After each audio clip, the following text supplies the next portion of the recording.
right from the start that it was going to be temporary in focus. That was shared with all parties as they were coming in, and that we were going to narrow down, because suspension is very lofty, for this initial conversation, narrow it down or pare it down to very clear objective that we were going to move through to open the conversation and start the process. We ended up bringing it down, and what we were able to pull was the PK through 3, and then it became that as a focus for the ad hoc committee. So we were looking at suspension data, we were engaging the various stakeholders centered around this very focused topic, and from there, targeted recommendations emerged. But again, I just want to kind of bring us back to conversations we had with the council early on. And this was our first kind of trial run at creating this ad hoc concept and seeing that through and bringing everybody together. Admir, next slide. And Dr. Brown, handing it over to you.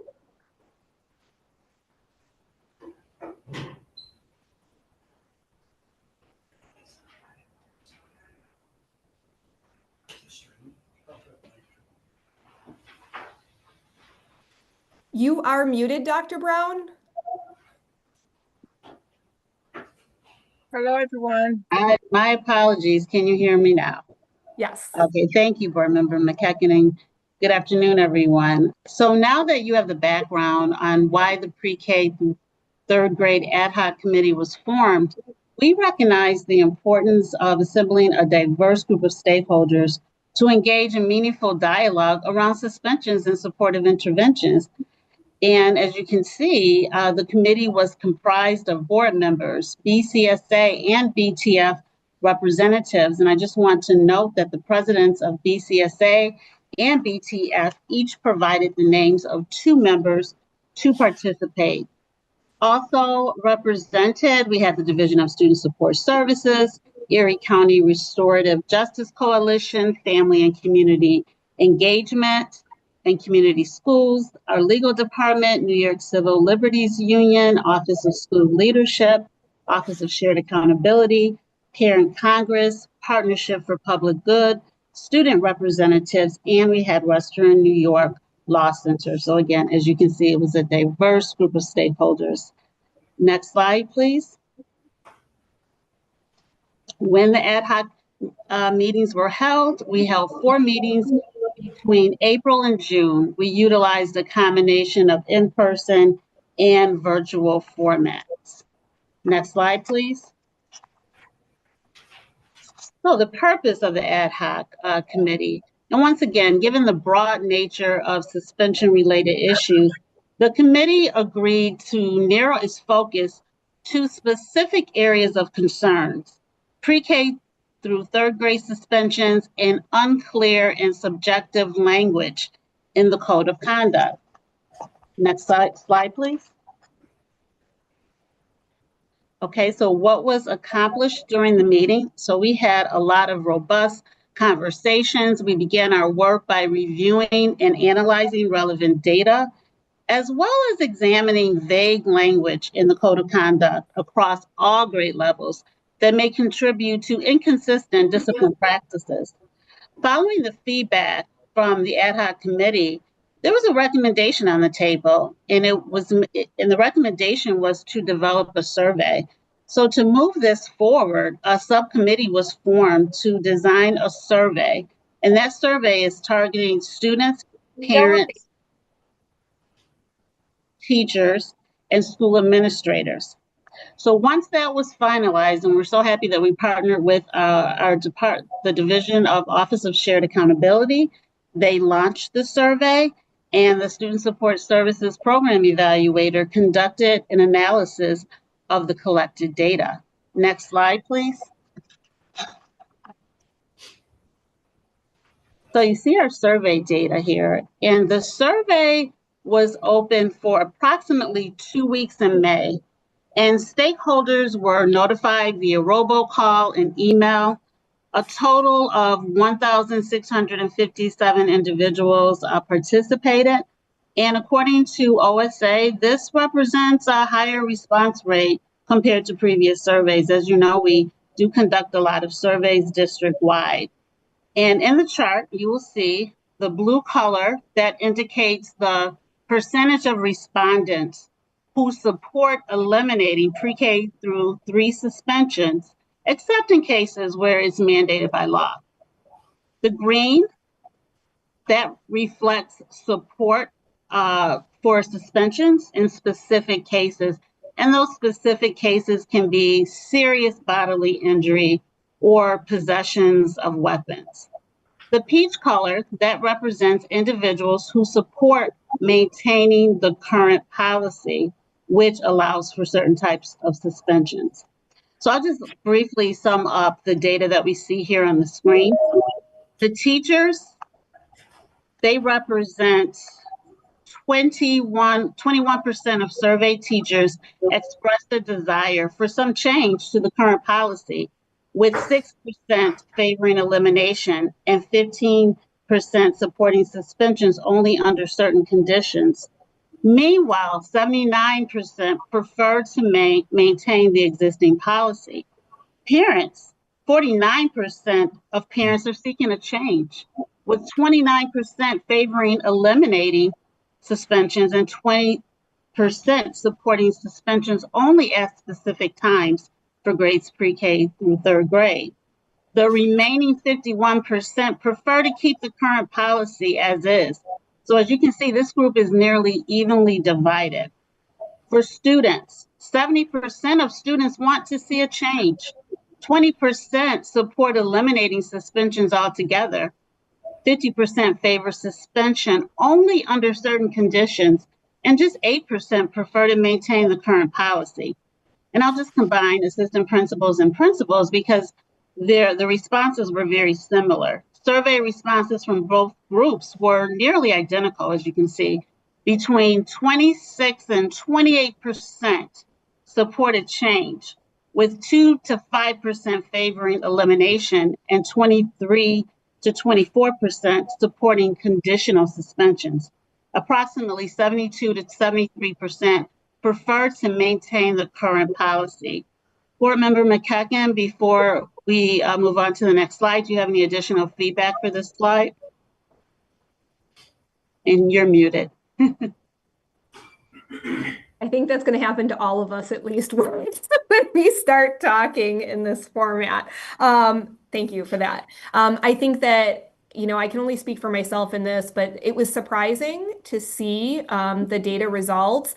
But I think what it did is it caused us to sit and really get grounded in the reality that we not only have to come to a consensus, but that we are not uniformed or all on the same page. So taking that time to have some dialogue, to talk through what these processes look like, became really relevant, and especially hit home for me when I saw the responses in the survey data. So I think as we continue talking, you're going to see where this really caused us to, I don't want to say pivot as an ad hoc committee, but become grounded in the information that we received and more mindful of our process moving forward. Thank you. Next slide, please. So just to sum up some of the key insights. So again, we just talked about there are 2 distinct perspectives emerging that we can see here. One from teachers and building administrators, and another from parents and students. And so some of the takeaways that we saw was teachers overwhelmingly support pre-K to 3 suspensions currently as they stand, while parents and caregivers have a more divided view, with favoring eliminations of suspensions. And students are more supportive of limiting those suspensions, while administrators largely support keeping current suspension policies. And again, because we value every stakeholder voice, and even during our ad hoc committee meetings, we said you're here to represent your constituent group, and that you don't speak just on behalf of your personal views, that the expectation is that you go back and you talk to the constituents. So this is where we landed with the quick survey. Next slide, please.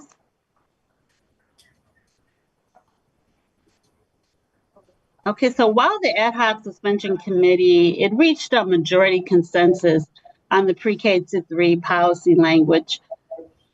BCSA President Jody Covington, she did propose an alternative language for a portion of the policy. So the revised language, we will certainly begin to talk about that. But right now for the survey, we're really excited that we yielded some really good results from the survey because it definitely supported the work that we did with the code of conduct. We did a lot of public meetings, and the survey results stated that they want the vague language removed from the code of conduct. And we did remove that vague language for the code of conduct that's now been approved for the 25-26 school year. And the survey and the code of conduct, it guided that practice for that.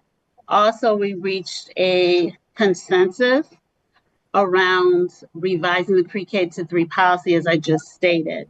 And so we're still in the process of making sure that we have collaborative language because, again, we respect all stakeholder voices, and we want to make sure that the language that we present is language that is hopefully supported by all stakeholders. And something else that came out of the ad hoc committee is they reached a consensus to form a diverse stakeholder group. And that stakeholder group, it includes some of the stakeholders from the ad hoc team, but also we included curriculum assessment instruction and other members of special education department, because we're looking at it through the lens of instruction as well.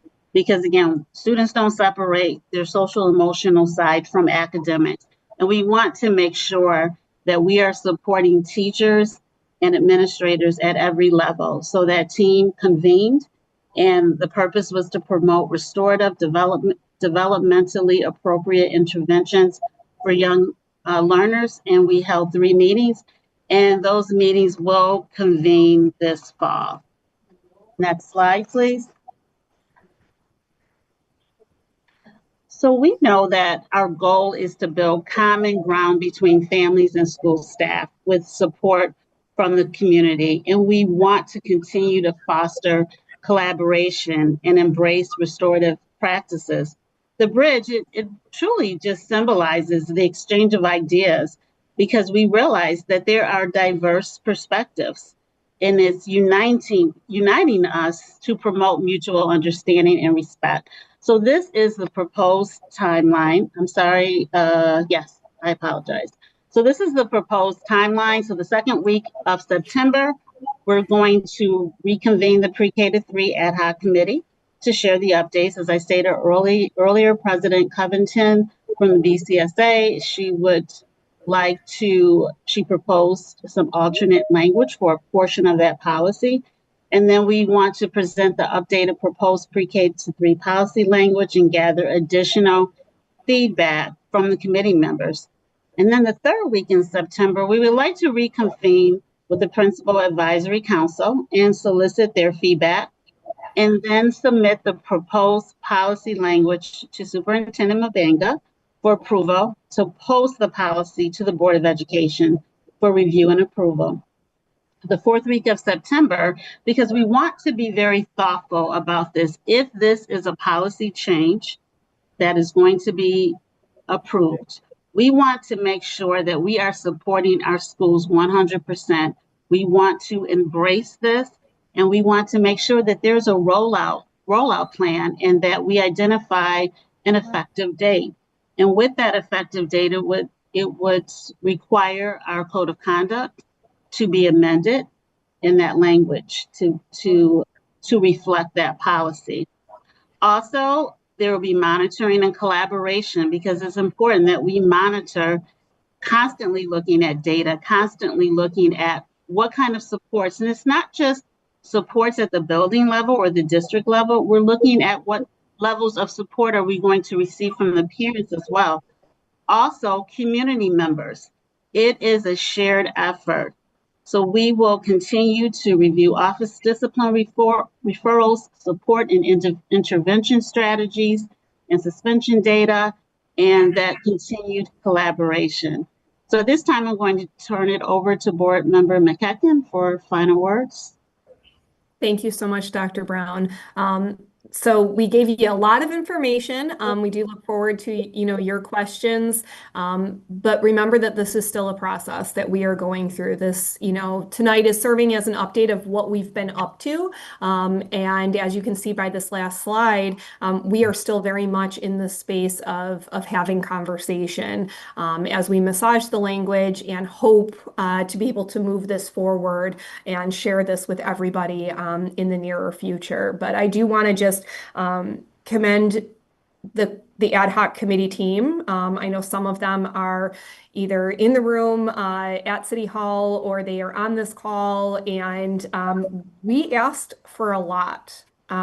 We asked for significant chunks of time in very small windows every couple weeks, and these were large commitments for folks to carve out, and they showed up and participated, and that speaks volumes. And I think what we saw through this process, or at least what I saw, was us building bridges and having constructive dialogue to come up with that consensus building and meet in the middle and be able to have conversation, recognizing that we have to start somewhere. But it really became a partnership, and it was pretty amazing to watch. So I just, want to uplift everybody's hard work and really recognize that, because there was a significant amount of time that we were asked to commit, as we push this forward. So thank you, everybody. Thank you. Do we have any questions? Board Member Woods, is there anything you'd like to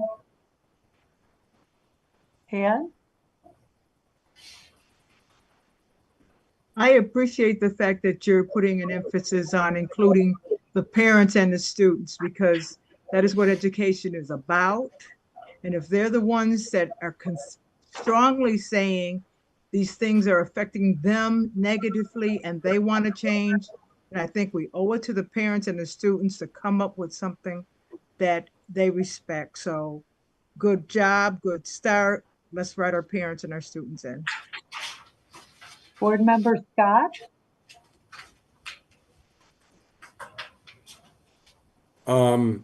Thank you. I do not have any questions and just want to share appreciation for the work of the committee and the board members that have been involved in it. Thank you. Board Member Everhart? No questions, just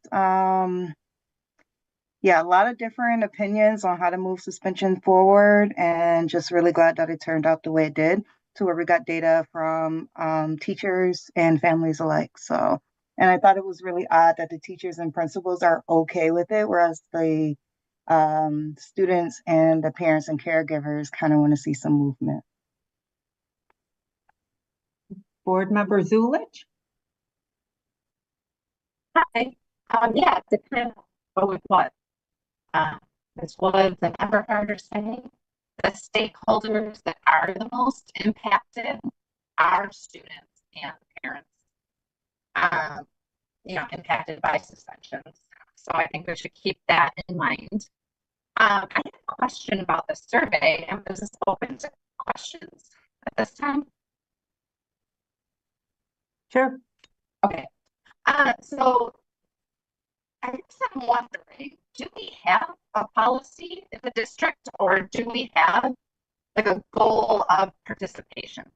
So I'm looking like 1,657 sounds great. But then when you're looking by each group, did we have a different way that we engaged principals or we engaged teachers? Like I just noticed that there's 891 teachers out of 3,800 teachers. So that's like a quarter of all teachers we heard from. But then students, like, did it include pre-K through 12th grade? If it's all our students, then we have less than 0.5% of student feedback. So like, is there a way in the future that we can hear more from students and proportionally more from parents? If I understood your question, Board Member Zulich, It was third grade through 12th where we surveyed. And yes, that is definitely a challenge that we have in terms of getting the survey responses back district-wide. I know for the code of conduct, for example, we had the survey up for over nearly 3 months. We were asking for feedback, and I believe we got about 30 responses. So we do have to dig deeper in terms of why we're not getting the level of responses that we're asking for. But that's something that we're going to continuously work on as a team and to find out from parents. I think this one really did yield quick results. We kept it very short, which I think that is definitely a good thing. We promoted it. We used certain targeted words to get the attention. We made sure that we sent it to individuals' phones because they could see it right away. They could take it there. So we're constantly trying to find new ways to promote more responses. Right, and I was just wondering what's changed. I was looking back in an email you had sent the committee in August, and we were hoping to add this to the board agenda for September. It's just the additional feedback from the CFA. Yeah. I'm sorry. Okay. I apologize because it's very difficult with the technology. Is something on your can't understand a little bit. I think you're saying what happened from that point in time. So we immediately, well, there was a transition that Dr. Williams-Knight left. And I know that board member McEachern spoke with Dr. Williams-Knight before her departure, and she had given us permission to begin an implementation committee. And that implementation committee consisted of various stakeholders because we wanted to be very thoughtful in terms of changing or potentially changing a practice such as this. We want to ensure that schools have additional supports. And that was the work that we did at that time. And once it did get to the Principal Advisory Committee to share with them the results from both committees and what they had come up with, they really were very appreciative of the work. There was just a couple of lines that they wanted to be altered a little bit. So we just have a little bit of work to do on that language and just being aligned to Dr. Mubenga's vision as he shared during this 100 days. He wants to be collaborative and listen and understand. So that's really what happened in between the time we were meeting with the implementation committee. Okay, are we hoping to have this on the board agenda for October? We're hoping to have it on the board agenda for September if everything works out the way. We're getting very close, very, very close. We want to make sure that we have one voice when we present this to Dr. Mubenga, Superintendent Mubenga, to determine if he wants to present it to the board on the slate for September. Well, thank you so much. I remember D6 last year with the parents, so now I'm on this side of it. But yeah, just the disproportionality and some of the things come up with suspensions. We have a lot of work to do. Absolutely. That's why that implementation team that will be ongoing throughout the year will address so many of those subgroup areas that we've been concerned about. Okay, thank you so much, Dr. Brown. And I guess my comments would really pose to perhaps Dr. Mubenga that he thinks about perhaps meeting with some of the pre-K teachers and the principals that house pre-K, because what I'm hearing is there are no more spots left in any of the special ed classrooms for pre-K. And so maybe there's two.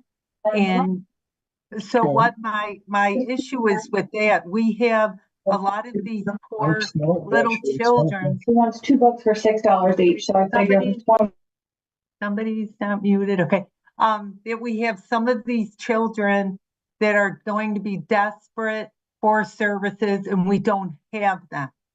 And so what happens is this has been a continual issue in our pre-Ks. So we have these children who deserve the fresh start and a strong start so they can succeed. And the other 17 children in those classrooms deserve to have a teacher that can do educational, their supports for all students and not have to concentrate on one or two students that seriously we are not providing what we need. So if you could perhaps reach out and maybe have some conversations with, that's the calls that I've gotten already about some pre-K students. And we just want those pre-K students to get exactly what they need and the other students not left behind because teachers are dealing with severe emotional and behavioral problems that shouldn't be addressed in a regular setting. So that's about all I have to say. And so I will turn it now over to Dr. Mubanga to finish the presentation.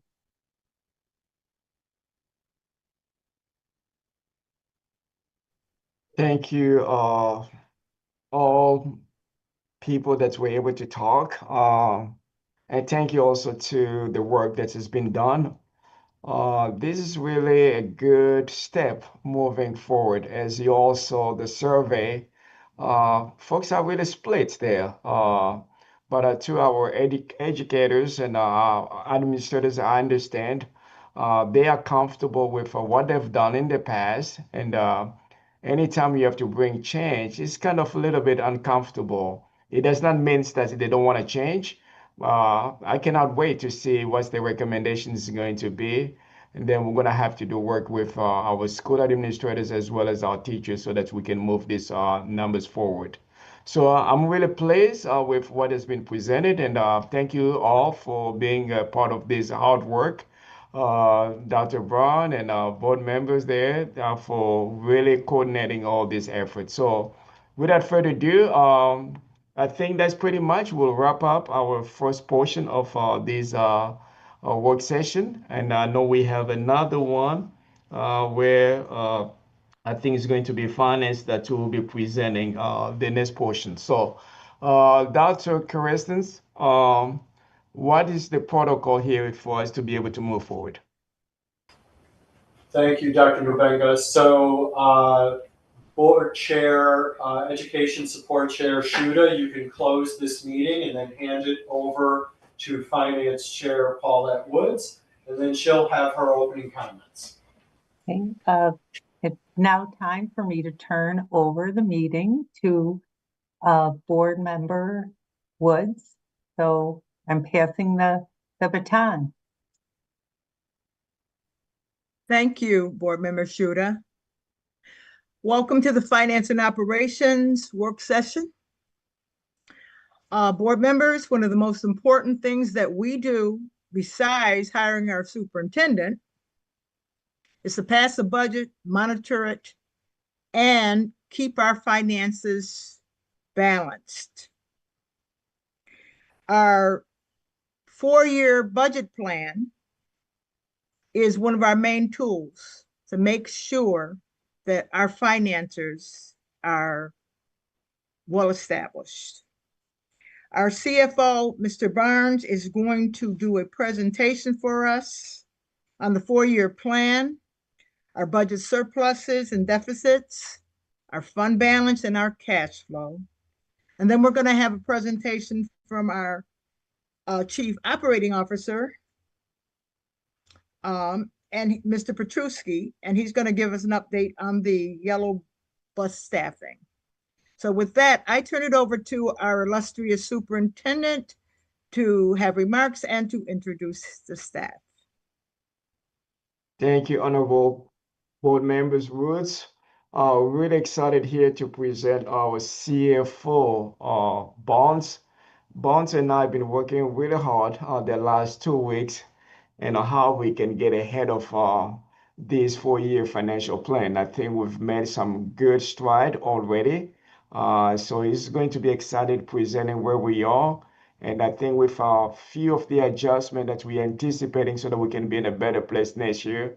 And I think board members, you will be really excited where we're heading. So I know we're going to get this support to be able to have this 4-year plan finalized so that we can finish up really stronger.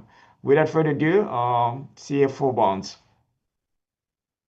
Yeah, thank you, Superintendent, and good to see you again, board members. Feels like it's been a while. So tonight, we're going to talk about the 4-year plan. Admir, next slide, please, the first one.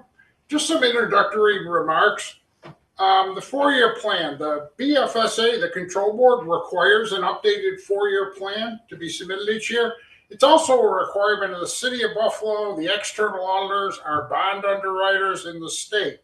So all of these constituencies use this document to monitor our performance, understand where we're going, and to hold us accountable.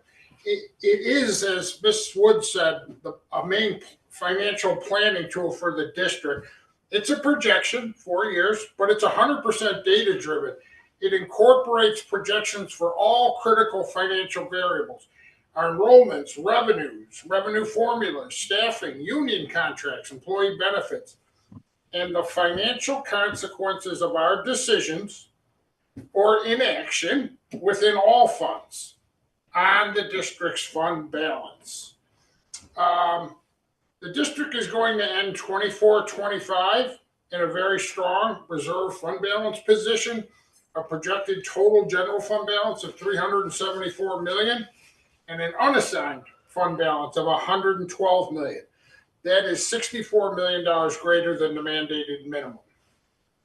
The external audit is currently underway, and we'll be presenting those results to the board, I think, October 15th.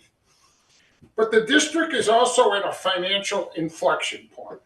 The district will report a projected $49 million deficit in 24-25, and the 25-26 approved budget calls for a $78.8 million deficit. This is unsustainable. How the numbers in this plan work out and recommendations for action, we run everything through trend analysis and then assume we do nothing. We just let the numbers and the trends run. We would have run out of cash under that scenario. So we input action items that result in our fund balance being above the state mandated minimums and providing the superintendent with the resources he needs to fulfill his vision for the district. The challenges facing the district include the necessity to right-size facilities and staff, growing charter school tuition costs, bargaining for 5 union contracts that ended June 30th, 2025, and 3 additional that end June 30th of 2026, and the likelihood of federal grant cuts in 26-27. Again, the 4-year plan is really assembles all kinds of data from anything that impacts us and puts it into these plans and projections. So in order to maintain our fund balance at state mandated levels, this plan incorporates 2 school closings and staff level reductions of 100 in the 26-27 year. I picked up something, Superintendent Mubenga was holding a cabinet meeting today. What he was saying about the district's strategic plan, it absolutely applies to the 4-year plan in my area of finance. An organization our size cannot operate without one overriding guiding document or plan. We can't operate successfully by reacting or moving in different directions at the same time. Our actions, and most importantly, our priorities, must be governed by this document in the terms of our finances. Admir, next slide. So at its core, our 4-year plan quantifies the future impact of our decisions in 3 key areas: our budgets and surpluses, our budget surpluses or deficits, that flows into our fund balance, and lastly, our cash flow. So the next section of this presentation is going to provide an overview of each of these areas. Andrew, next slide. Now, there's a lot of data contained in a 4-year plan, and I hope most people have a hard copy in front of them, but I will try to provide an overview of this data on the big points. First thing we're going to look at are our budget surpluses and deficits. The blue column, it starts with the current year projected results. That's a $49 million deficit and a total reserve balance of about $374 million. The column right next to the blue column is our 25-26 budget. If you look down at the bottom at the yellow line, the board approved budget of $78.8 million deficit. You take those 2 years together, as mentioned earlier, that is just unsustainable. And that's why some of the action items for right sizing and other things are incorporated into this plan. I know these numbers are probably a little hard to see. This is difficult doing this virtually. A couple of things to note on this. The total deficits incorporated into this 4-year plan are $158 million. You see they go from $78.8 million this year to basically being cut in half in the outer years due to the right sizing efforts. And we'll end the 28-29 year with $216 million in fund balance and unassigned of $56 million, about $7 million more than the state mandate. Edmure, go to the next slide, please.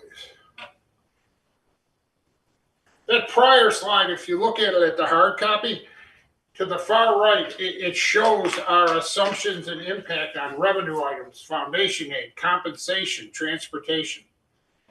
The 4-year plan is a very deep dive into almost a line-by-line analysis of our operations. But a quick overview of this budget and surpluses and deficits. Overall, $158 million in deficits for the period 25-26 through 28-29. A starting fund balance of $374 million being reduced to $216 million in 28-29. Without the right sizing actions that are incorporated into this plan, the district would run out of fund balance within 4 years. The second item here, a prior year history of audited results. Those are included in the prior slide. We have a consistent record of surpluses and increased fund balance, except for last year, and beating budget projections. Why that's important? It adds credibility to our district when we're dealing with external constituents, like external auditors, like bond underwriters, like the control board. What we say, we follow up on and have a history of hitting or beating those targets. The next thing, the projected 24-25 results, I mentioned it quickly, a $49 million deficit and decrease in fund balance. That compares to a board-approved budget deficit of $83 million. The external audit is underway. How we beat the results, our revenues were $9 million more than our budget in 24-25, and our expenditures were $23 million less, mainly due to vacancies, transportation, and charter tuitions, all being less than budget. The budget for 25-26. A $78.8 million deficit and reduction in fund balance. Here's the exciting news. As the superintendent mentioned, we meet weekly and oftentimes numerous times throughout the week on an almost daily basis. The superintendent is taking proactive cost-cutting measures to reduce the current year's deficit and to prepare for the 26-27 budget. It's exciting to see he's made progress, and I'll be mentioning a few of those items later on. The 3-year projections for 27 through 29. We reduced the deficits from the 78.8 million through right-sizing both facilities and staff counts. And other cost-cutting measures are included in that. But also, revenue maximization efforts are included in our 4-year plan. We're taking a deep dive and trying to improve both our expenditures and our revenue. Edmund, next slide.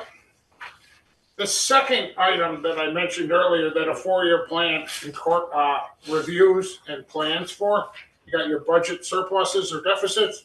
Second thing is their impact on the fund balance. This chart shows both our history and the projected 4-year plan. The top gray line, that is our total fund balance.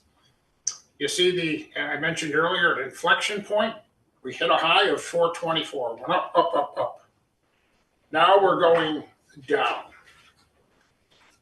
The red line is the unassigned fund balance.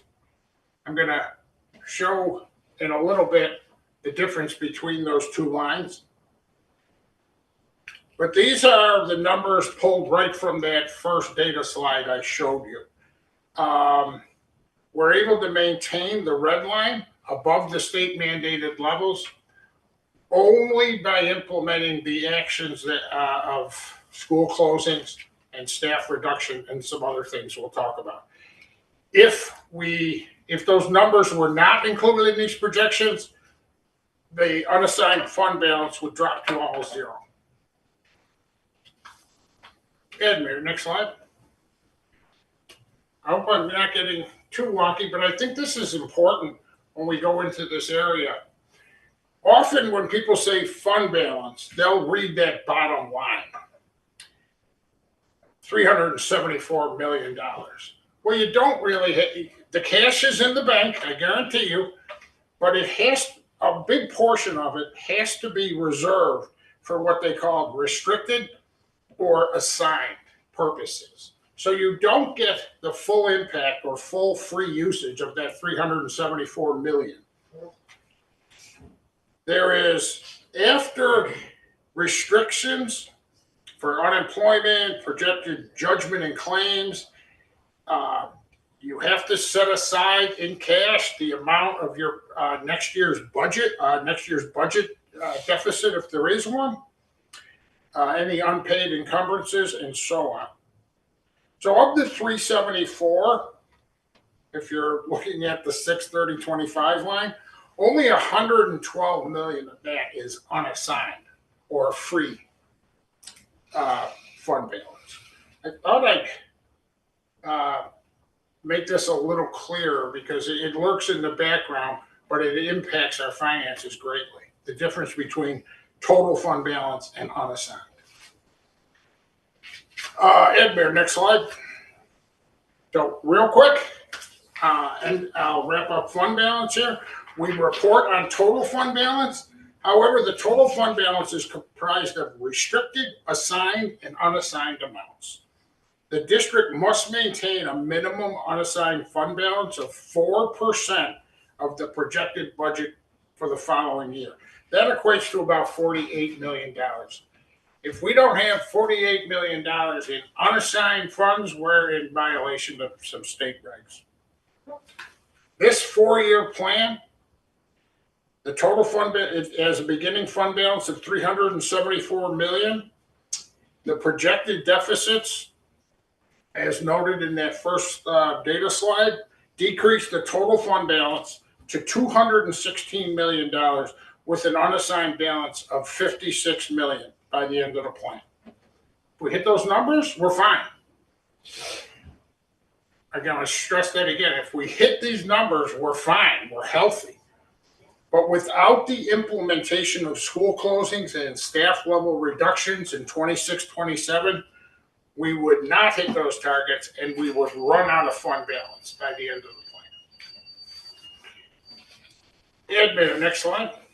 The third and final component of a 4-year plan is your cash flow analysis. This one's real hard to read. I hope you have it in front of you, but if not, I'm going to go through some main points. This is I spend an awful lot of my time planning it out, trying to hit these targets that we establish at the beginning of every year. It's the actual cash the district receives from a variety of sources, minus its expenditures for payroll, health insurance, transportation, and everything else. In that first column, we've already completed July, obviously. Those are the actual results for July. If you go down to the bottom left, our total our total cash balance at the end of July was $343 million. $347 million of that was related to the general fund. $33 million of that is related to food service. That's the amount of money we're keeping aside to fund the new commissary. The other two amounts, F fund and H6, they're negatives. That's because grants are actually a short-term draw on our cash. We have to pay all the salaries and contracts up front, and we're reimbursed at a later date. A couple things to note on this. Okay, go to the next slide. You're not going to be able to read that. Here's a summary. Everything we do boils down to the impact on our cash flows and our available balances. Available cash balances fluctuate throughout the year. While our expenditures are stable, our revenue stream is not. So the finance team keeps a weekly eye on both revenues and expenditures and their impact on available cash. I can't stress this enough. Every decision we make in every fund impacts our cash. The table on the prior page, we started out the year with $403 million, but that decreases to $301 million by June 30th of 2026.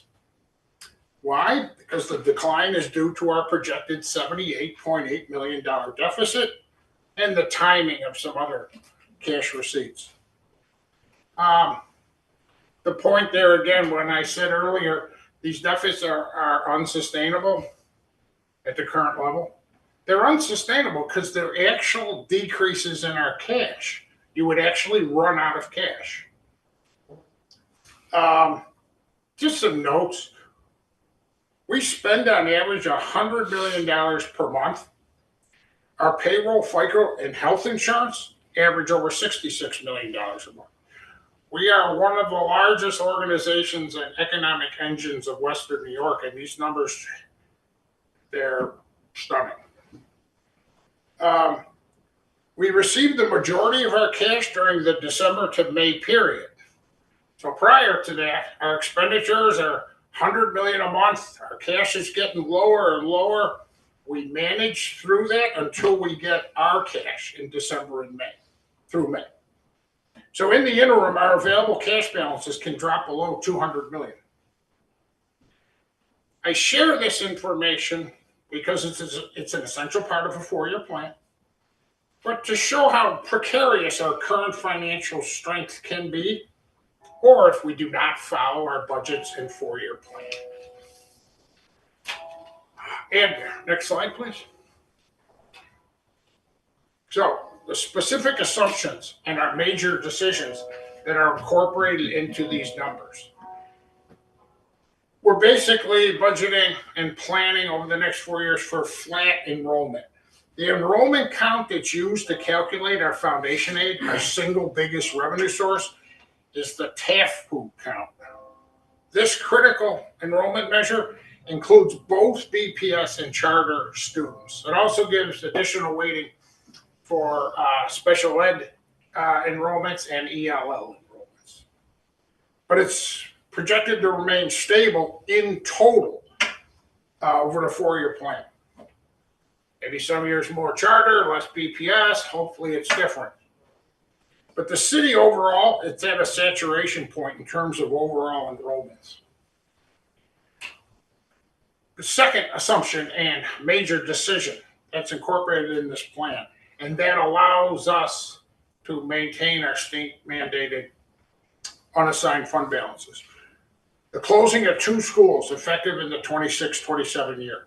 This is the single most critical item required if we're to hit these financial targets in the 4-year plan. The direct cost savings are very significant, but we cannot achieve our FTE reduction targets without closing schools. There's obviously direct FTEs that are impacted when you close a school, but the shift of the students to other schools to fill out excess capacity within classrooms, that's where additional FTE savings will be achieved.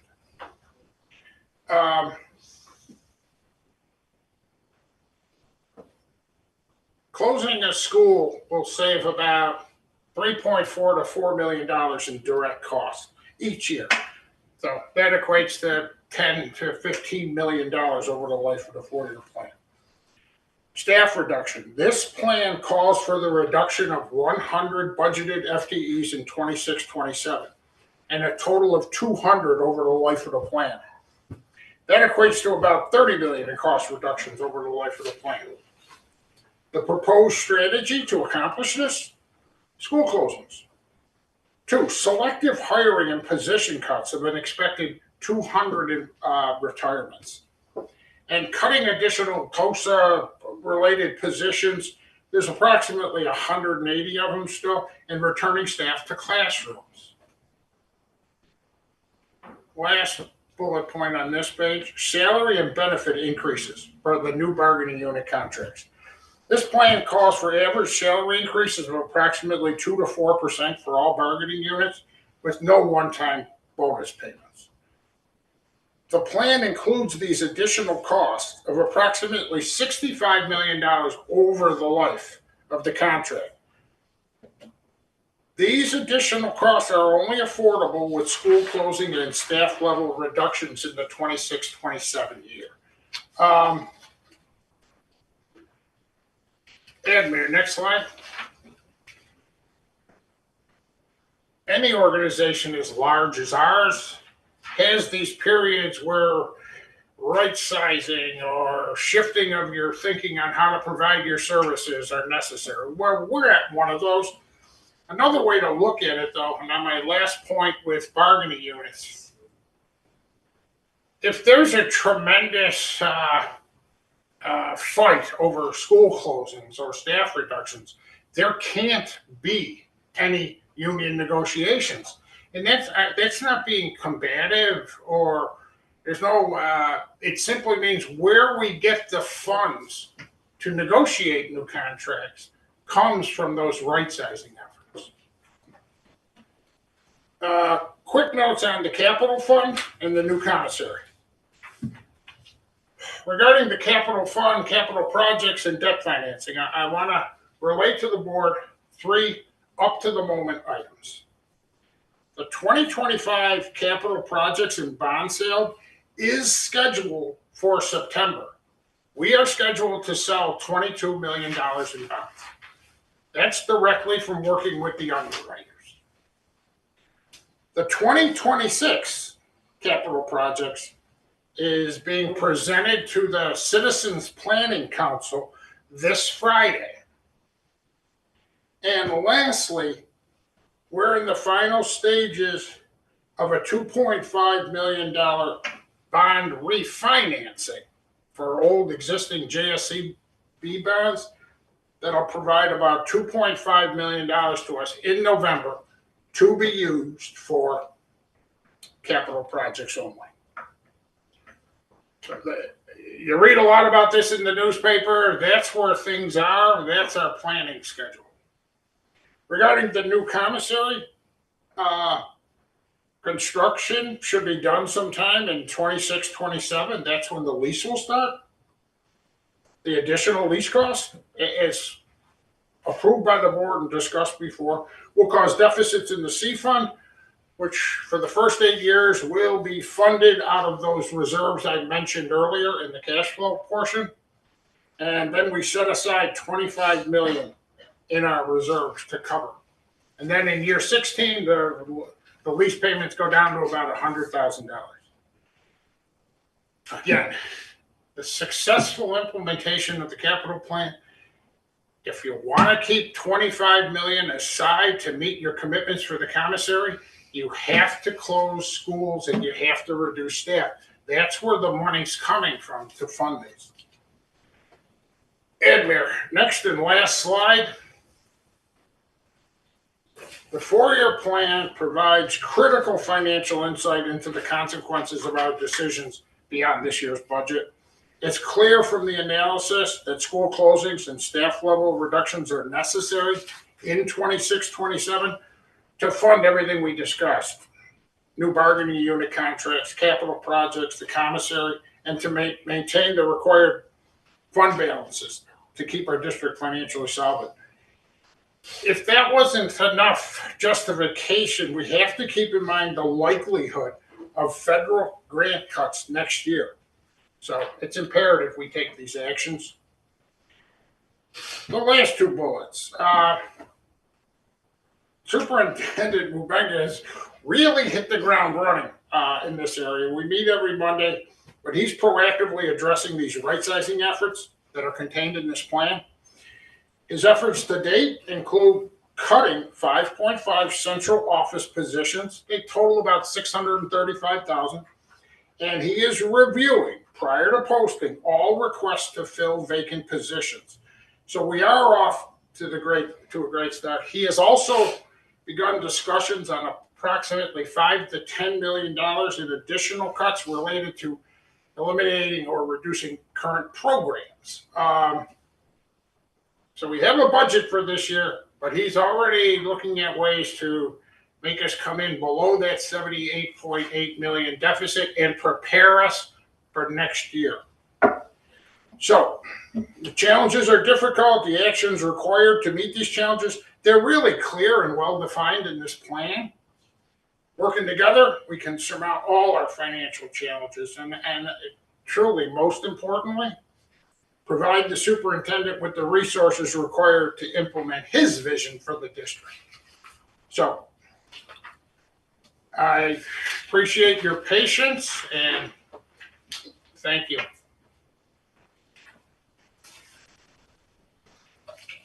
Thank you, Mr. CFO, for a thorough presentation.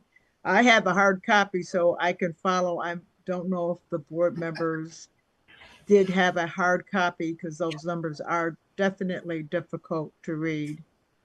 But I'm sure each of our board members has already been made aware for a couple years that because we lost almost 4,000 students, that New York State Ed had mandated and directed us to close 2 schools. It's not something we chose, but it's realistic and it's necessary.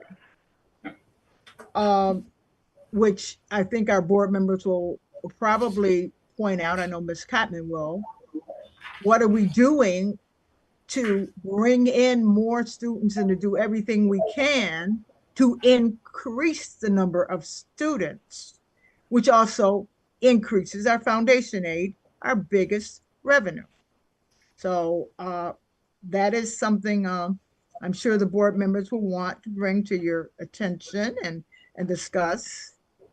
The other thing is this year, the reason we have the $78 million deficit is because initially we thought 200 people were going to retire.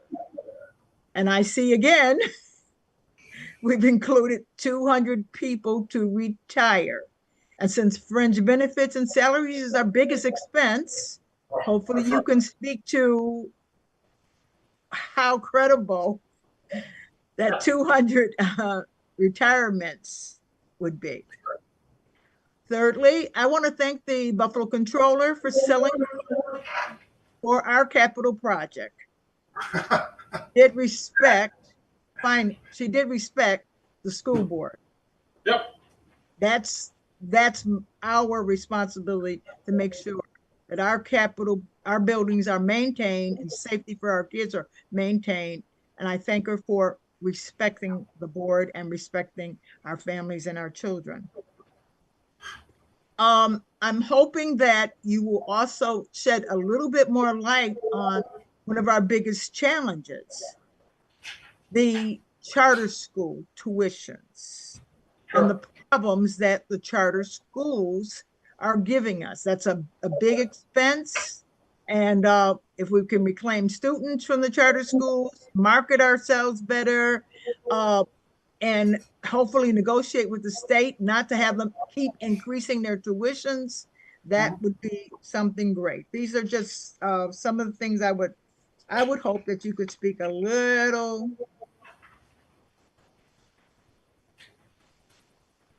That you'll be able to speak a little bit more to. And the final thing I'd like to point out is that I see you have incorporated raises for all of our union contracts. And I think we should be very careful making sure that we don't give away the whole, every state aid increase, every dollar that we have, as what happened before. We got a $70 million increase in our foundation aid, and every dime of it went to give excellent raises and benefits, contract increases to our staff, to our teachers, to show them we appreciated them. And now it's time for results. Our council on Great City Schools is saying the focus must be on achievement for our students, regaining our students, and performance. So if you'd like to speak on any of those items, and then board members, we can go in alphabetical order, or you can raise your hands and ask what are the further questions that you have. You gave me a long list there, Ms. Woods. So I'll pick off a couple right now, and then if you need additional information, I'll provide it tomorrow. Thank you. Regarding the 200 retirees, last year we had projected 300. There were actually 200. But the reason for the $78.8 million deficit was we took 152 positions that were ARP-ESSER funded and moved them into the general fund to continue their services. That's an important distinction. So I'm confident, I'm very confident that Superintendent Mubenga, working with myself and his cabinet, can identify 100 positions out of the 7,000 that we currently have and reduce them in next year's budget with minimal personal pain. The second one regarding charter schools. The four-year plan incorporates that expenditure to go up to $194 million in the out years. Here's what we're currently doing. Charter schools have the power of something called an intercept.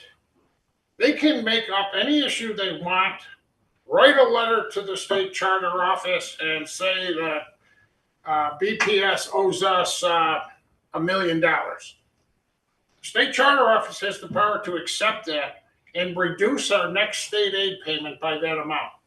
So we now have the head of the state charters. We've developed a respectful relationship with her. We provided her an exorbitant amount of data proving that her prior intercepts plus about 10 current intercepts, she's putting on hold. She's not processing them like she used to. I'm not guaranteeing success. The decks are stacked against us in terms of the state. And I think we should pursue with our delegations some more coordinated actions against their most egregious efforts. That could save, I don't know, $3 to $5 million a year.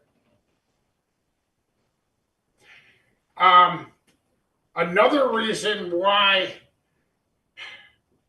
the charter tuitions, I do not think in the outer years will go above our projections, is we right size a calculation called approved operating expenses, AOE. will go down. We cut schools, the overhead, we reduce staff, but our budgets will actually go down, and that is a key component of the charter school tuitions. So I hope that provided some clarity for you, but all the others I'll get back to you on.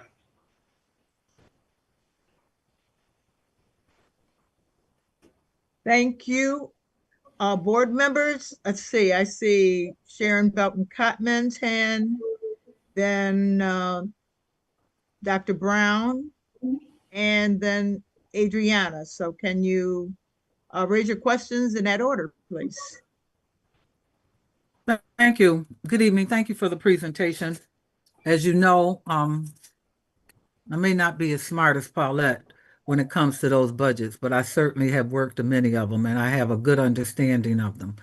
And I need to go on record to say one of the sore spots that exists for me right now is the fact that adults are occupying classrooms, and we have had to reduce our enrollment to accommodate adults inside our buildings.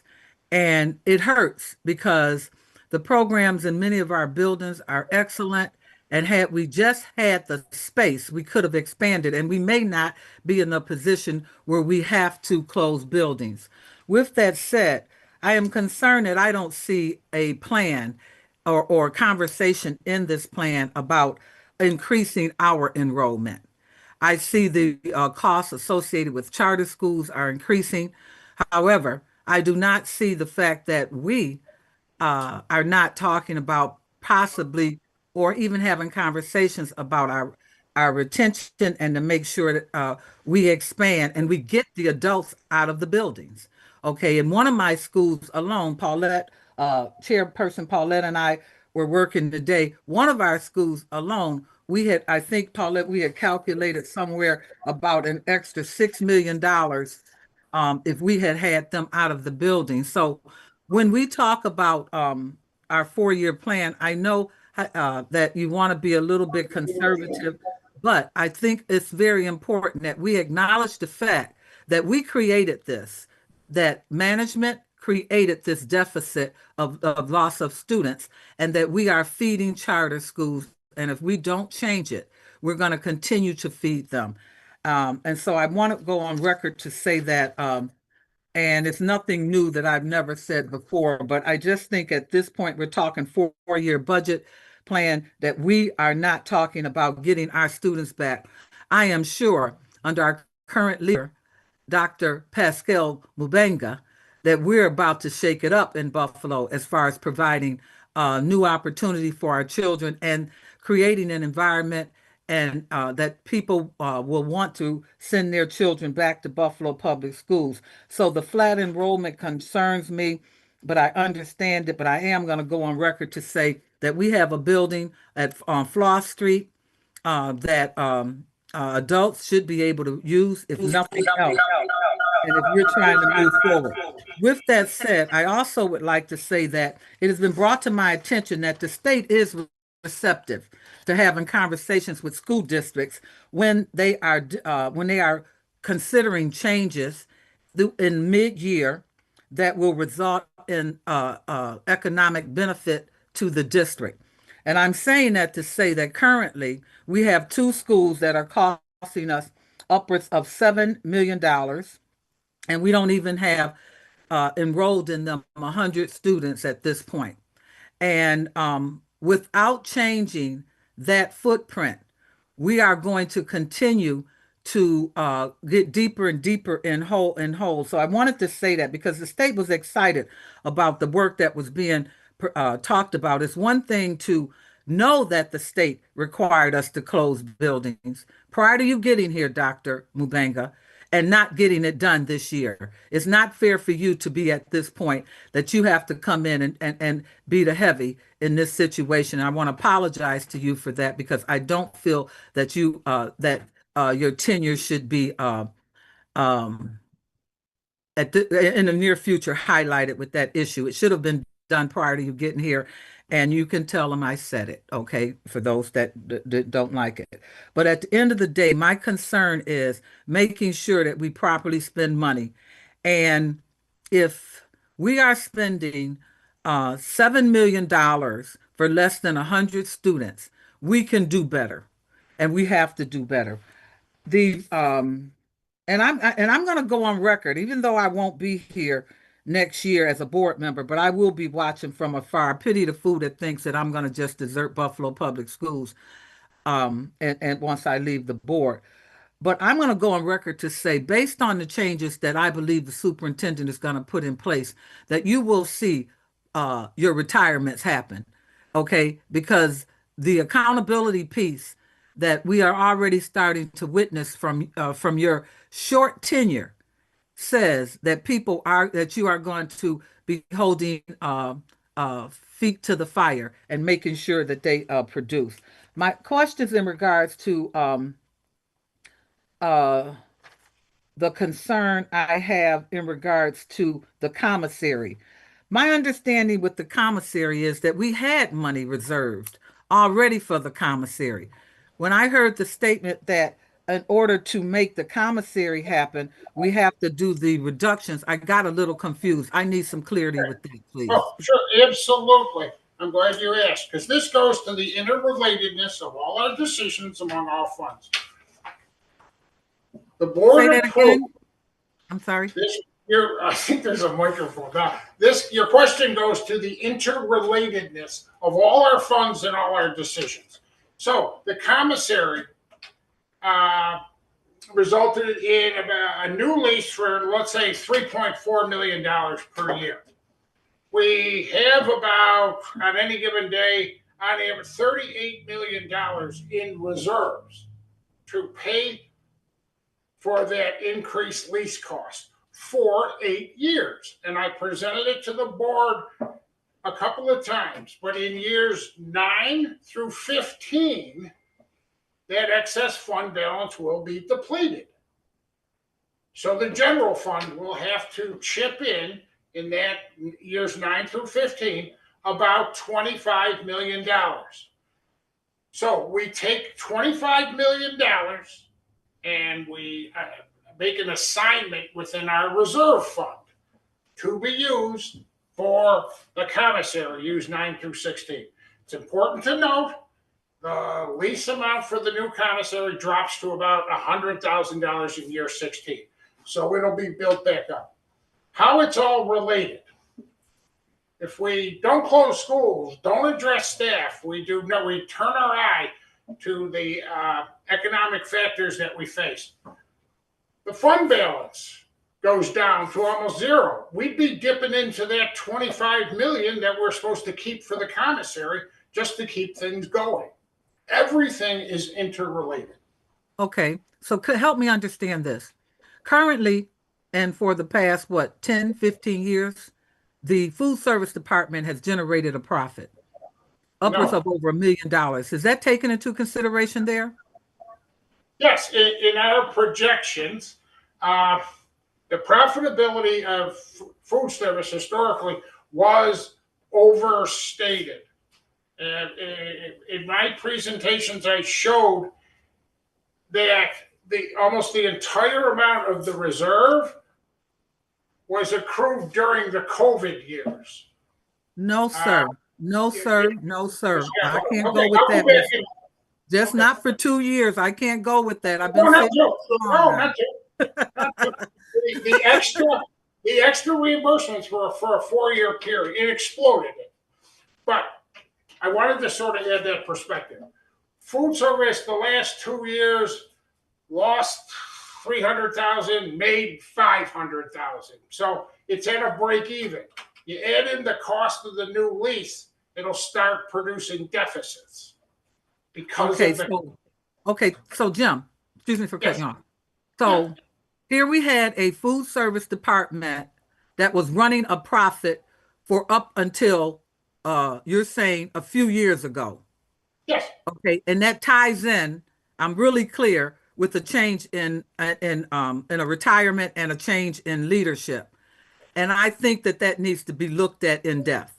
Okay, because ever since I've been on the board,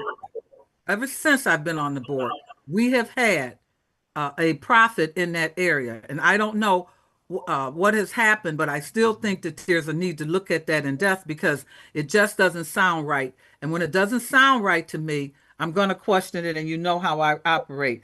But one of the reasons why the state was as comfortable as they were in regards to saying that we could not do, they would not approve the commissary, other than the fact that we did not have the criteria in place that they needed to do it, was the fact that Buffalo has routinely for decades produced a profitability. Now, if that's the new way things are being ran, then so be it.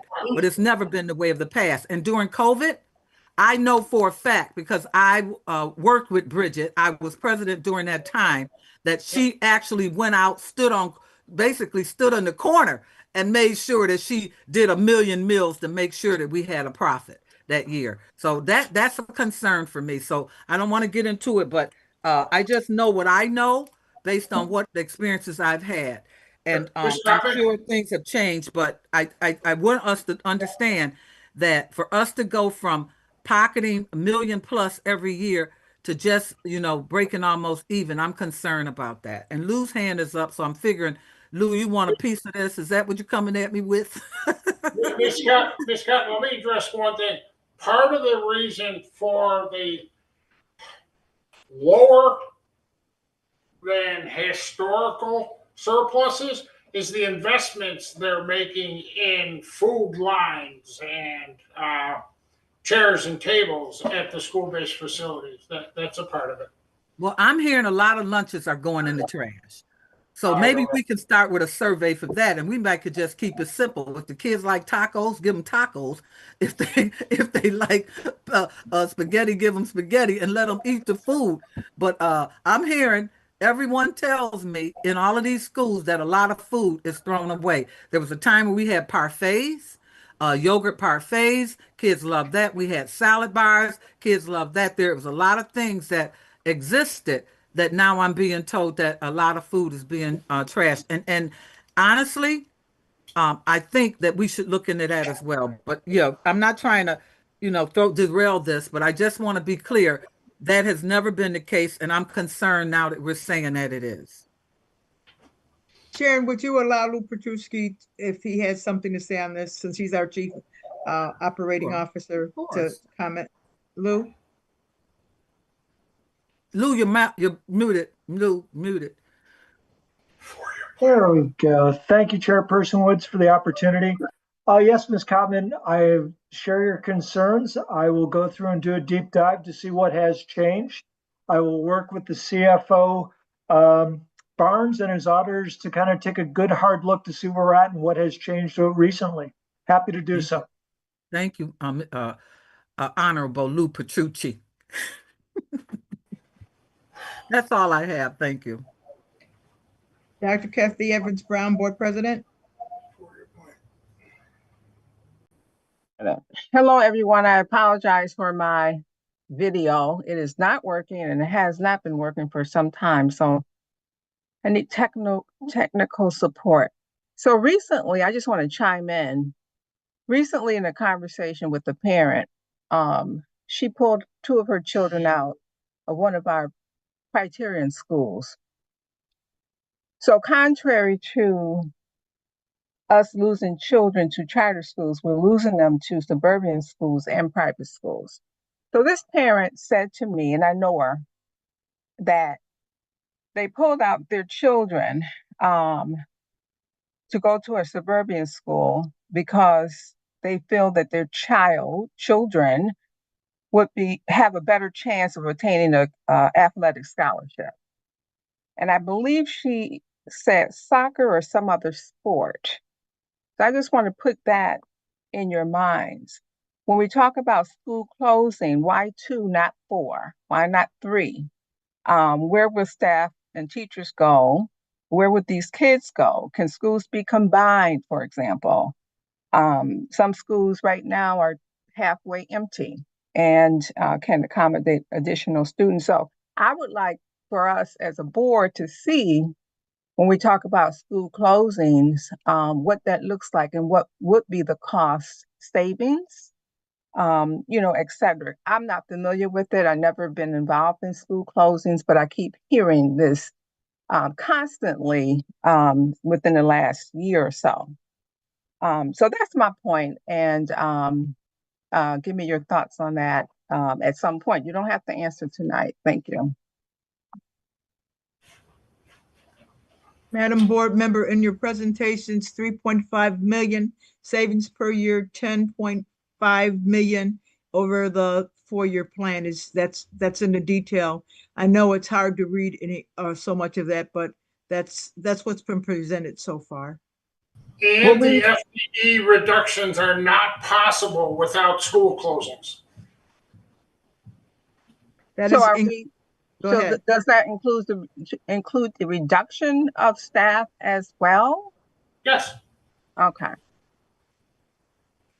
So that's the savings with 2 school closings as mandated by state ed. Adriana, I believe you were the next person. Yeah, I wanted to ask more about school closings. What's the process? So I remember listening in, and you all talked about closing schools, and then it did not happen. So what is the timeline? Like, do we start another ad hoc committee? Is this something that 9 of us talked to? Is it cabinet? Like, what does that look like? And what is the timeline? And like, so we close 2, what if we do, like to Kathy's point, think 3 or 4 are possible? Not only halfway, I mean, there's schools with a quarter of the students, like 3/4 empty. Let me chime in, then I'm gonna let Dr. Caresti get involved as well because he's the one that pretty much sharing that particular task. I'll say this, based on previous recommendation was 2, and then Dr. Caresti is gonna step in on that. But to your point, as well as a president, why not 3, why not 4? I'll say this, listening to Board Member Cutman, we also have to campaign. We gotta have a strong marketing in place, how to be able to get some of our students back. Going ahead, deciding to close 4, we don't want to backpedal to get to the point where say we got students coming back to us and we don't have places to put them. So we gotta go carefully. Let's start with 2, and then let's kick in our marketing place and how we can get some of our students back. And if this is working, we're probably gonna need those facilities. If not, then we'll be able to proceed in the near future how to tackle 1 or 2 other schools. So Dr. Carestis, can you chime in, please? Thank you, Dr. Mubenga. So the first step will be for a committee to be formed. The superintendent is introducing a resolution for a board committee that will be co-chaired by board members and also a cabinet member of his choosing. You'll see some information on the timeline on that resolution. I'll give you an advanced copy of it tomorrow. It will be posted in time for the Wednesday release of your board agenda. And then the only purpose of this resolution is to actually create the committee. So you'll come back with your nominations from residents from your particular sub-districts or citywide if you're an at-large member. You'll give me those nominations, and as you've done with other committees in the past, you'll vote on that roster. In this case, you'll vote on it at the October meeting.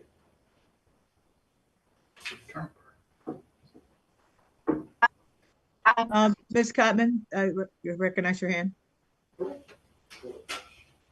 Were you through answering your questions, Adriana? I don't want to disrespect you. Oh, I was just wondering, when are we expecting to break ground on the new commissary? Do we say October? Am I imagining that? I know we had hoped for July. I know, like some things. Okay. Okay. Also, I don't know. Okay, Alu? I can comment. So as it stands right now, the brush clearing is supposed to occur in October, provided that everything lines up and we finalize a few little details And then ground is supposed to be breaking in terms of them pouring flat work and other items in November. I'll be there. Excited. You were breaking up, board members, so that you couldn't hear you. Excited. I'll be here. So, may I go, Madam Chair? Yes, please. So I would be remiss not to mention that Middle Early College has been displaced or has not had a home for over 20 years. And the record will show, Dr. Mubanga, that Middle Early College is a unique type of non-criteria but criteria school, in that you can only get in that school if you are under 85 as an average. And as a result, under the former principal, Sue Doyle, she graduated more African-American males proportionately than any other school in the district. And when we talk about closing schools, and not to have a home for Middle Early College is just totally unfair. They had been on Buff State's campus for years. They were supposed to be the school that was going to go into Buff State. However, the criteria school, as usual, the or the elite criteria school outwon or outbid it, or they won. They just won over Middle Early College. As a result, we cannot expand Bennett High School. So this year, the principal at Bennett is running around trying to get extra rooms to have classes. He's up to now for about 580, 590 in a building that can hold upwards about 1,000 to 1,200 kids. So when we look at these schools that exist, okay, we have some schools that have very little a number of students in, okay, but we can't expand. We can't expand at East. We can't expand at many of these schools as a result of it. And if you look at the numbers, because I've been trying to crunch some numbers over the past couple of days, certain schools don't even have 300 children in there. Their budget, one school I'm thinking of without putting them out there, is about $7 million. 300 children, $7 million. Okay, so I'm asking that, and I would like to be on the committee. I'm going to go on record to say, Honorable President, I would like to be one of the members that is selected to be on this committee. No one brings to the table what I bring to the table, the wealth of knowledge in regards to the history, etc. And when we start talking about closing schools, traditionally the first place it happens on the east side of Buffalo. And I'm proud to report that for the most part, my district, since I've taken it over, is doing well as far as academics. So I'm pleased to say that we're not on any list in my district, but I'm putting myself out there because I am well respected within the community, and people will trust the fact that if I recommend a school being closed, that it will be honored. And I do know the process in downsizing and right sizing because I have researched it. I have attended several seminars on it, and I have information on it. So I'm throwing myself out there to do it. And I'll be real clear. I need people who have a thorough understanding of the process, not just figureheads to do this. Thank you. Madam Board Member, let me just clarify. This will be a board committee like other types of committee, like the Ethics Committee, like the Reapportionment Committee. You will select an individual from your sub-district, from the Ferry District, as will your colleagues from the other sub-districts. They'll be nominated, there'll be that list. If you want to change that, Right. then, I don't think now is the time to discuss it because we haven't even posted the resolution, but, in time. Well, I think you should consider the board's opinion on how this committee should be. No one has called me up and asked me how the committee should be.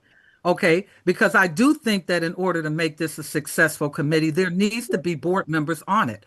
Now, if you want to do it, and we can talk about it later, but if you want to do a dual situation where we have the people working, but you at no time should there be a situation like this that boards are not monitoring what's going on. We have the knowledge of our constituents to protect.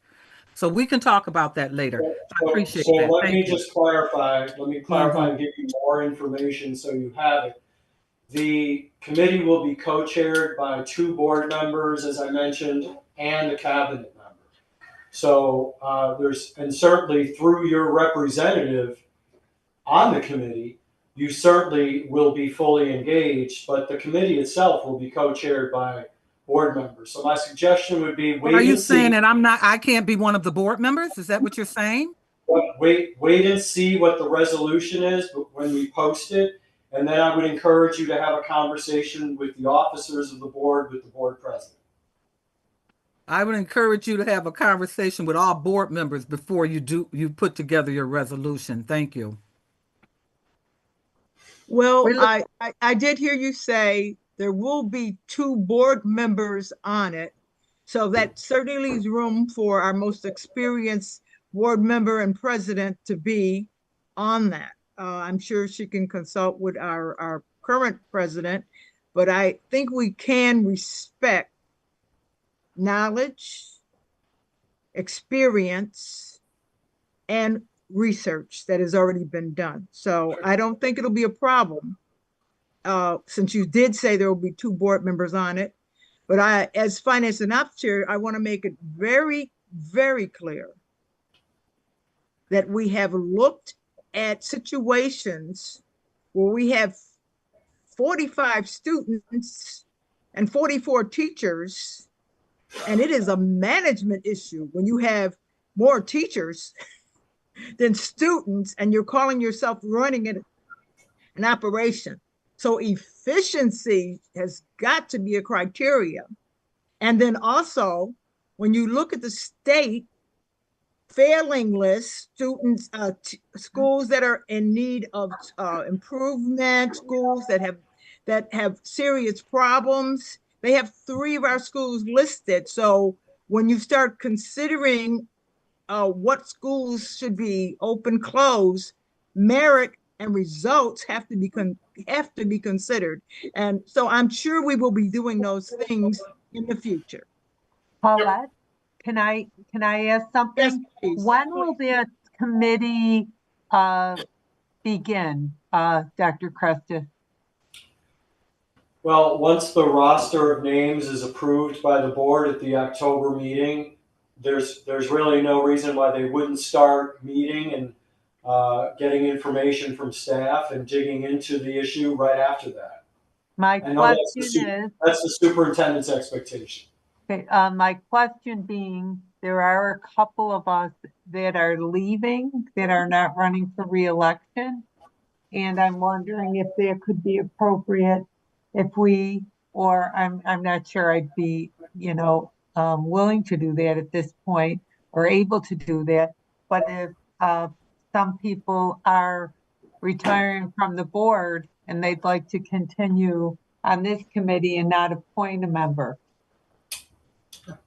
That'll be something for the board to consider. I strongly suggest you look at the resolution that the superintendent would submit. I'll get it to you, and then you can dig into those details. As I always recommend, you dig into those details with your executive committee, with your 2 vice presidents and your board president. I appreciate it. Thank you so much. But I appreciate that resolution, and we are moving forward. Board members, we're still on the questions regarding the 4-year plan. Does anyone else? Larry, you haven't asked the question yet. Janita, I'd like to give everyone an opportunity, if they have a question, to raise a question on the 4-year plan. And then we'll have to move on to Lou Petruski's presentation. I don't have any questions. Thank you, Chairwoman Woods.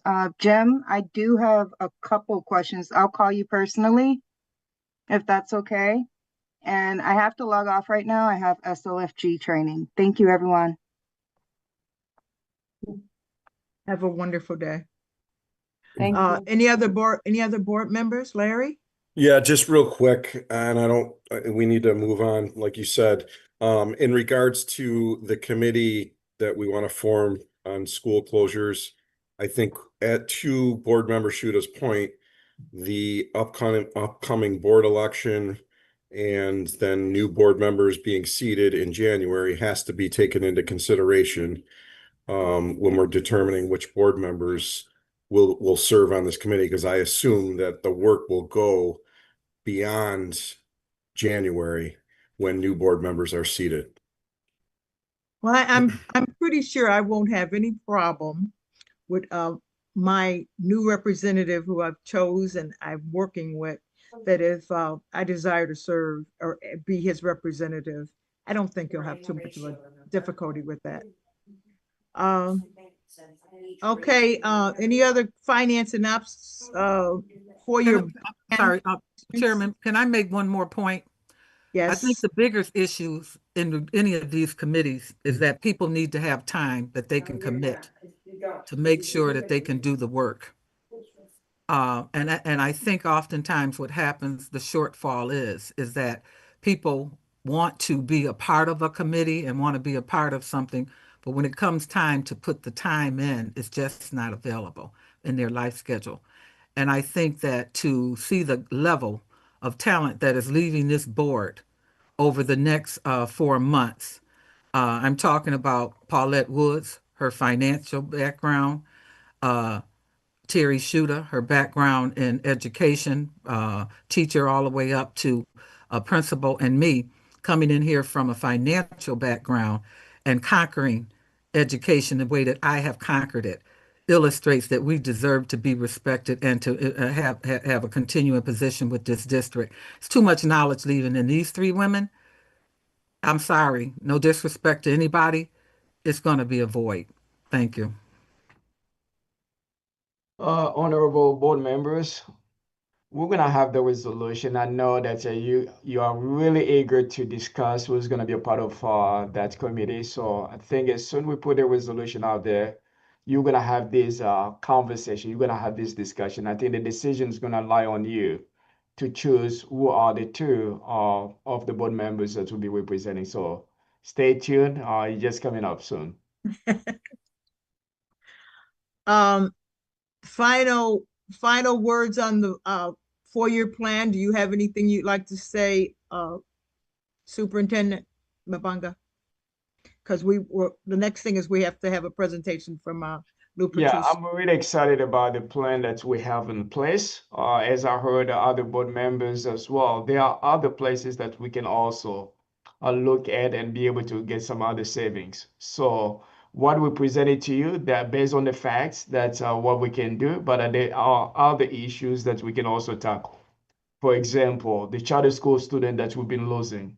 If we can get a good 200 or more coming back to us, that's going to increase our funds as well, getting from the state. So there's going to be a plan. We're going to work through those plans to make sure that we're presenting a good product to our family so that they will let the baby come to us. So we still have a lot of work to do, and just stay tuned, and we're going to address those issues as well. Okay, thank you. And I know our CFO was working on maximizing revenues. He produced an extra 6.7 million in revenue collections this year. And I definitely have some ideas on increasing revenue. So if we can, that closes the 4-year budget plan. And Lou Petruski, I believe you have a presentation for us on the staffing for the buses. I do. Thank you. Thank you, Chairperson Woods. I believe they're pulling up right now. So good evening, everyone. Thank you for the opportunity to present. As anyone of the staff will tell you, transportation has been a priority for Superintendent Mubenga. He has made it he has made a priority. He has gone out and visited our one of our bus depots just to meet with the drivers and senior staff and to see how things are operating. So he's asked me to prepare for tonight a simple slide as to where we are last year and where we are this year to kind of present some of the trades. I apologize for the graphic, but it was the only one I could find with a bus. So if someone else has a graphic with a bus, please let me know. I would greatly appreciate it. Last year in September, we had 462 routes. we had 465 drivers, and we had 18 drivers who came from out of state. September 5th of this year, we had 468 routes. We had 482 drivers, and 12 are from out of state. So there's been a reduction in the out of state drivers. There's been an increase in the number of drivers that we have, and there's also been an increase in the number of routes.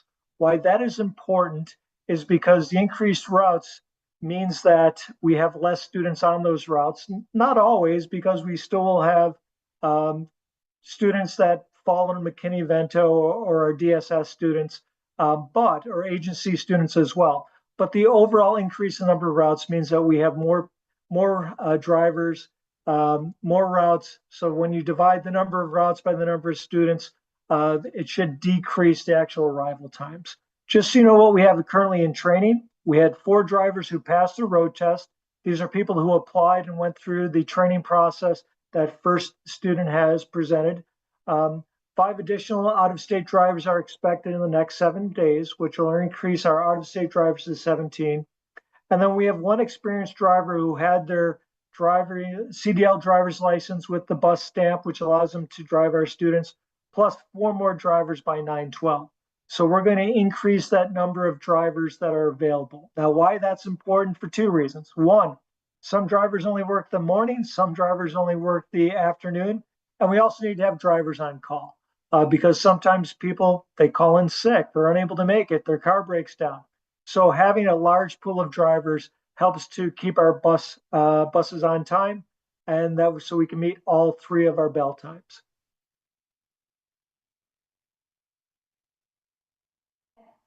At this point, I will turn it back over to Paulette Woods. If anyone has any questions, I'm happy to answer them. Well, I'm just wondering, are we able to get children to school at this point? School has started, and how are we doing on children arriving in time to get their breakfast and their first classes? And Sure. how are we doing? We're doing okay. We're doing better than last year, but there are still problems, Chairperson Woods. I would be the first to tell you that. So the first 2 days, I know that are, the all clear. That's when the last student was dropped off a bus, was 7 o'clock the first day, and it was about 6:43 the next day. So there was about a 20-minute improvement over those first 2 days, and we will continue to see those trends, I'm sure. But there's always things, it's a large and coordinated effort, but occasionally things will bubble up. So today at 53, the bus left early, leaving 3 or 4 students behind. So we had to go back and make amends, or to go pick those children up and send a secondary bus so that we can get those kids back on time. So occasionally something like that will bubble up, and we're always at the ready to address it as quickly as possible. Are we still pursuing freeing up a number of 38 buses by paying parents? Is that having the parents take the special ed children? Is that project still ongoing, or have we given up? To be honest with you, Ms. Woods, I haven't looked at that. I'm not prepared. I can look into it and get back to you. I was part of it before, but I'm not aware of where it stands right now. Thank you. Board members, any questions on transportation? Sharon Belton Cotman. We don't have that anymore, Mr. Petrucci. However, Board Member Woods provided some insight into what was I think it was Board Member Woods, that was going on with the county in regards to children with special needs and allowing their parents. I think it was her, but I can't remember. But anyway, my question is about AI. Hop, skip, drive, Rido. Have we started just basically reaching out to try to see how we can be efficient in this process? Yes. So I brought that up with First Student. They said that they have their own AI companies, that they have used the AI to determine their routes and what is the most effective route. They said that the problem that they have is oftentimes with AI that you can't change all the parameters. So we only have 3 bell times to work with. So that was one of the parameters they said that sometimes caused AI to limit the number of options. Second determining factor are our Department of Social students or social services students that we have to bus wherever they may reside. Sometimes it's in the county, sometimes it's out of the county. Third factor was McKinney-Vento, which is a similar situation, but not the exact same. But they said, yes, that they do use AI where they can, but then they have to go in and modify it to make sure the routes are still compliant.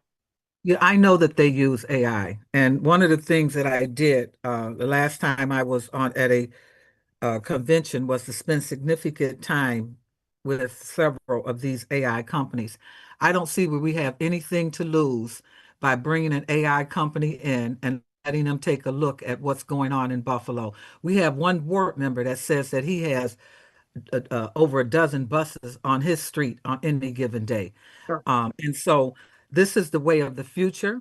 Okay. AI I mean, these people talk about if they can't save you money, they won't, some of them won't even charge you for the assessment. But I think we need to look into the fact that if we take a look at our overtime, we're talking about saving money. Let's talk about saving money here. I've always, I'm single parent. I've had to tighten my belt, certainly in tightening my belt over the years. Okay. I was not allowed to go out to eat, not allowed to spend a lot of money. We're spending a lot of money in overtime in this district in general, but particularly in that transportation area. And so why aren't we considering, if I remember right, Board Member Scott put a resolution out. I did a friendly amendment to it in regards to transportation to see if we can find out if AI can make a difference. I don't want to depend on First Student. First Student, you got to understand. To me, that's an identity of interest situation here. Conflict of Okay, interest. what is it, Paulette? It's a conflict of interest to decrease my own revenue by being more efficient. Now, that doesn't Well, work. I didn't want to say that, so I used the softer term of identity of interest. But if we take AI and they end up telling us we don't need 50 more, we can use 50 less buses as a result, why would First Student be spearheading that? And in addition to that, I understand that they've closed the terminal that was in Lackawanna that we were using in a large way in Buffalo, and that they no longer exist. So short of, we have the resolution, the board has requested it be done. I don't understand why we can't start looking into what, from our perspective, what First Student told me is that they take whatever our workers do and then they put it in, remember this conversation? And they put it in AI. I mean, they use their guys and then they put it in AI and they agree that we're doing the best thing. AI doesn't work like that. AI takes the information and tell you if you're doing the best thing.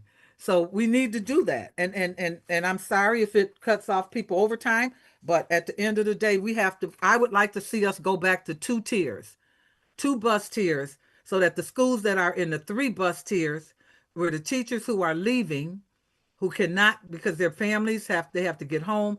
We've lost a lot of great teachers in that 3rd tier, is what the principals are telling me. We've lost a lot of great teachers in that 3rd tier. Okay, so Sharon, I will ask about, so it's almost as if we're using like an AI audit, so to speak, of our routes to see whether or not AI can develop better, more effective routes aside from the one that First Student uses, correct? Is that a Yes, sir. fair summation? Please. Actually, Lou, we were told point blank by at these transportation committees, we were told by First Students that the first programming is us. The inefficiencies basically are us. We take and we have to say, okay, we're moving the student in and out. So we are first handling, doing the routing and whatever. And the inefficiency is we're not using AI. So we should have use the program for our people so we are more efficient. And then whatever it is First Student is talking about, they do secondary, they're saying it's on us. So that's what I got out of a bunch of meetings. I want to share that with you. And here's my AI folder. I want you to see it. Here's my AI folder. So I don't just come to these board meetings with ideas. They are well thought out. No, Goes back to 22. thank you very much. I would like to take a look at that sometime if you don't mind. You don't want to go back, do you? You don't want to go, Not Richard. through 2022, But maybe I'll be something a little happy to bit bring more it to the recent. next board meeting for you. I But this honestly, is I would like this to is take a an look at it AI as well. folder, and it has the laws and everything in it. And that's from the transportation meetings that I went to over the years, not just last year, but have been going to for several years. The Sunrise Committee ones, Sharon, and then the additional Sunrise ones? Committee, yes, yes. Correct. I have them. This is the folder. All For right. those of you who don't think I save stuff, I save the important stuff. You need some information, come and check it to ask me about it. I will research the items that you presented to me and I'll report back out to you. Thank you. You're very welcome. Any other board members have any other questions? I know several of us have attended these transportation meetings. If you have any questions, raise them now because they'll give the last words to our illustrious superintendent. I just wanted to say, I did not receive any calls or any complaints this year about transportation. And that's a change. So I don't know if that's indicative to everyone else, but things have been on the quiet side. I haven't heard anything from principals, so I hope that continues. Larry? I'm afraid to say the same thing, Board Member Shuda. So I'm same thing. I'm not, knock on wood, not hearing anything yet. But one question I had in regards to the resolution that we did pass, part of that was to work with the charter schools to align their start and end times with ours. And has that been initiated? Has there been any progress with that? There has been. There's been some unhappy individuals, but we have aligned it simply because we're unable to fill some of those bell time spots just because our buses are on a different schedule. So if you have a bell time that's in between our bell times, we're unable to provide bus service just because we don't have buses available. So Lou, you're saying that we have actually changed? We have. I don't have the Okay. exact number, but we have, Larry, just because I've been Okay. monitoring the exchange between our director of transportation and the charter schools. Sure. That's how I know it's been Well, going on. that's great to hear. There's been some movement there. Thank you. You're welcome. Any other board members' questions for Mr. Petrucci? Lou, anything else you want to say before we turn it over to our superintendent? No, if you have any problems with transportation, please let me know. I'll do my best to resolve it quickly as possible. Okay, I haven't had any wake up calls at 7 either, so I'm quite happy. Me too. Okay. Thank you, Lou. That's 17, 18 schools now. That's a miracle. Okay, Dr. Mubanga, would you close us out? Whatever you'd like to say about this or direct? Thank you. Thank you, honorable board members, for facilitating these work sessions. Thank you for all the feedback that you've been able to provide to us. And thank you to staff for all the presentations. So all I can say, kudos to all the staff members. I don't want to call one specific name, but I think we're making some good progress here. And knocking on the woods, we would like to continue with that as well. I think that's pretty much conclude our meetings, and I'm going to send it back to our board members pretty much to adjourn. Well, God bless everyone. Have a wonderful evening, and thank you all for your input, cooperation, and hard work. God bless everyone. Meeting's adjourned. Thank you. Good night. Thank you.